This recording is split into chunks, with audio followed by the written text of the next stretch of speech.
Mike's Daily Podcast. What? It's been 2 days since I've done a podcast. It's got to be done now then. It's episode 2216. Mike's Daily Podcast. 2216. My name is Mike Matthews. What do I mean? Let me see. I am singing to you about something that is very consequentially not very interesting. So I'll stop singing. Now I'm going to sing some more. Here, it's the end of the song. There you go. What do you want for? Nothing. Biscuit. Mike's Daily Podcast. We are going to cover some things on this podcast. You can catch all 2,216 podcasts at MikesDailyPodcast.com. .com. Yeah. That's right. MikesDailyPodcast.com. I think I told you recently that I've been watching Midsummer Murders with my lovely lady friend. And the show takes place in this rural area in England where there's sort of these little villages, and these policemen, they try and keep the peace and keep the detectives from, or, you know, keep the murderers, the detectives try and find who the murderer is and all that. Every episode starts off with meeting all the funny, funky characters of the small town. I love funky character type shows. Little towns full of funky characters. I love Northern Exposure. Took place in the town of Sicily, which is actually Roslyn, Washington, Sicily, Alaska. And all kinds of funny, funky characters. Twin Peaks was kind of like that. And so is Midsummer Murders. And every episode, you meet a whole new village and a whole new group of people. And so many actors are involved that they end up repeating the same actor, even though the actor's playing a different character every time. You're like, wasn't that person in the episode with the lady that turned out she killed her husband because she caught him with someone else? And here's today's podcast picture. Oh, and there's a lot of that going on. A lot of cheating going on. A lot of there's some things kind of incestual going on. Everything you can imagine is happening on Midsummer Murders. So I'm watching this show now, still on the air. They're on their 21st season. They don't have all the original people that they had. They've gone through new cast members, new people come in to play different characters. So I'll tell you, though, this is interesting. And the podcast picture is this guy right here, Basil the Boxer, the late, great Basil the Boxer. 2 years ago, we were driving somewhere, and he had a big old smile on his face. He was having a good time.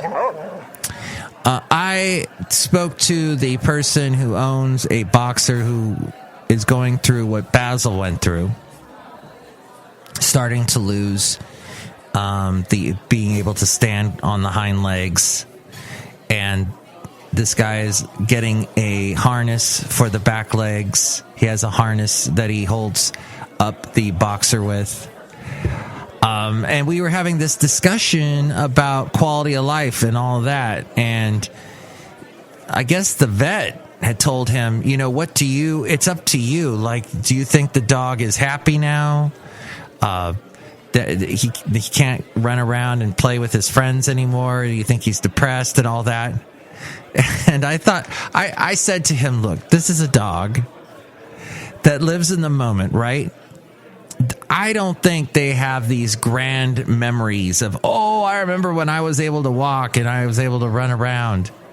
They're just happy to be with you in that moment and to sniff and smell things, you know, with their nose. Their noses are picking up on all kinds of smells and scents. They get all their stimuli from that. So I don't think you should end a dog's life if he's not suffering. I mean, his dog is doing really good as far as everything else.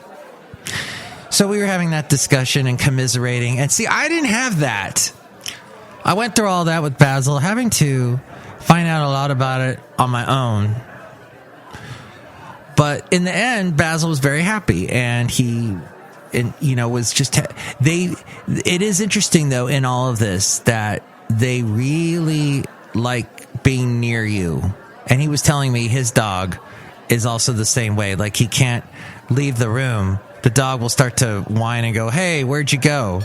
You have to have the dog with you all the time. Like, he wants to make sure you're okay. And I think that's part of the canine mind, is they're always interested in their owner. Like, is he or she okay? Where are they? Are they okay? Is it because they feed, the owner feeds the canine and he wants to know where the food is? And, well, maybe, but it's good to have a way of being able to talk about what you're going through with someone else, to be able to commiserate and have a therapy group, as it were. So I was giving him all the stuff that I'd gone through. And it's interesting because he's one of these guys that likes to talk and not really listen. So that taught me a little bit today about having to use your ears. You have two ears before you have the one mouth. And here I'm giving him some great advice, because I have gone through from where he is now to the bitter end, and he wasn't like really, he was just kind of talking. Eventually, I don't know, maybe something I said got through into his brain, hopefully. Hey, here's the thing. So back to Midsummer Murders. That whole show, with all the strange characters, it gets into my dreams with all the funky characters in these little villages and these small towns and stuff. It's very interesting. This show's having an effect. And I mean, that's not the first show. Obviously, a lot of what I watch gets into my dreams, maybe even gets into the podcast. Oh, it did get into my podcast, and there you go. Well, so much for that. Hey, did you know that there are approximately 700 kinds of bacteria per square inch that live on the average steering wheel? What? As we go outside a cafe anyway, we're bringing Mike's Daily Podcast somewhere in Podcastro Valley. Compare that to 80 types of bacteria that can be found on the average toilet seat in a public restroom. Consumers view their car like they do their home as a safe haven. Properly cleaning and disinfecting our cars is something most drivers overlook. Let's see. Vacuum your car regularly to remove debris and crumbs, thereby reducing the growth of bacteria. And clean the touch points of your car with disinfecting cleanser. Use hand sanitizer on a microfiber towel if you are in a pinch. To avoid damaging surfaces, test in a hidden area first to make sure the product doesn't affect the color or finish, and avoid using ammonia or alcohol-based cleaners on touch screens, as they can remove anti-glare coatings from the screen. Some cleaners, by their nature and alcohol content, can dry out leather or vinyl surfaces, or you should be careful not to oversaturate the surface. Don't leave the cleaner on for a prolonged period of time. Use only a cool surface and out of direct sunlight. After cleaning, apply your favorite surface protectant or conditioner to help prolong the life of materials. That car seat strapped in your vehicle can be a hotbed of germs. A study found that children's car seats contain more harmful bacteria than any permanent part of your car. The study found that 16% of those surveyed never washed their child's car seat. To clean it, remove the fabric cover for washing in soapy cold water, air dry it to prevent shrinking, sanitize the plastic components, and seat belts with disinfectant before reassembly. There was a thing I remember hearing a story about a year ago, just as the pandemic was ramping up, that Ford or GM or somebody was coming up with a car that you could leave the car and press a button, and the inside of the car with the temperature would raise up to a temperature that the bacteria would no longer survive in. or coronavirus would never survive in. I didn't hear much. Just I caught that a couple places. I think it might have been true, but in hindsight, that means too, if you raise the temperature in the car, I mean, anything you have in there, your Coke, your drink, whatever, it's going to be boiling when you come back. So I don't know. I'm thinking maybe I shouldn't have done a podcast today, but thanks for sticking with me. Look who's here outside a cafe anyway. Hi, Mac. It's Benita, the rodeo queen. How y'all doing? It's a disgruntled fiddle player, tell you what. What? What is it that smells so good, Mike? It's that crock-pot lasagna I'm making. Yes, crock-pot lasagna. Lots of squash. Yes, lasagna noodles. And I grabbed some spaghetti sauce. It's very, very simple. Took me like 2 minutes to put together, but then you got to let it sit for like 4 hours. So I'll let you know how it is. Thanks, can I just have some? No. Look who else is here. Hello, Mike. I make the delicious root beer. Have some right now. Ah. Next show, it's going to be the wonderful Benita, Madame Rootabega, Valentino, and Bison Bentley, one of the characters. Drink my root beer right now. I'll cut you. Oh. Why say that? So unnecessary. Well, I had a bunch of other things to talk about, like when you know someone that every time you see that person, the same person will tell you the exact same story over and over and over again. I cannot stand that. If you tell me the same story once, all right, fine, thank you. I may have found the story interesting. Then you tell me the story again. Okay, first you don't remember that you told me that same story before. Why are you telling me again?